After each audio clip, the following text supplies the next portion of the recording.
வடகிழக்கு பருவமழை முன்னெச்சரிக்கை நடவடிக்கையில் தமிழக அரசு தீவிரம். நிவாரணப் பணிகளை கவனிக்க மாநகராட்சிகள், நகராட்சிகளுக்கு பொறுப்பு அலுவலர்கள் நியமனம்.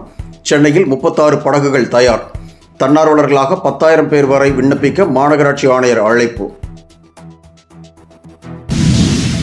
பிரதமருடனான உரையாடல் பதிவு செய்யப்படும் என்று கூறிய காரணத்தால் அந்த உரையாடலில் பங்கேற்கவில்லை என மல்யுத்த வீராங்கனைகள் தகவல்.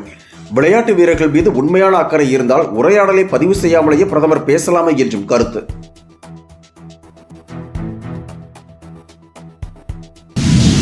கொலை செய்யப்பட்ட ஆம்ஸ்ட்ராங் வழக்கில் 30 பேர் மீது குற்றப்பத்திரிகை தாக்கல்.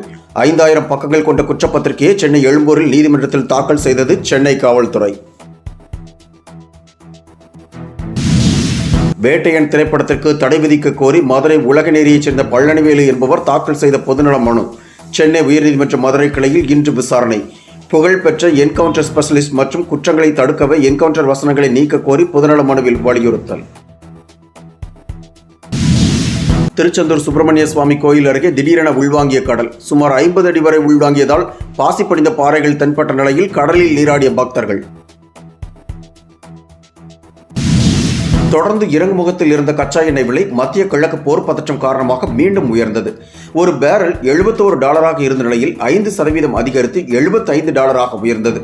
பெட்ரோல், டீசல் விலை குறையக்கூடும் என்று எதிர்பார்க்கப்பட்ட நிலையில் தற்போது விலை உயரக்கூடும் என்பதால் அச்சம்.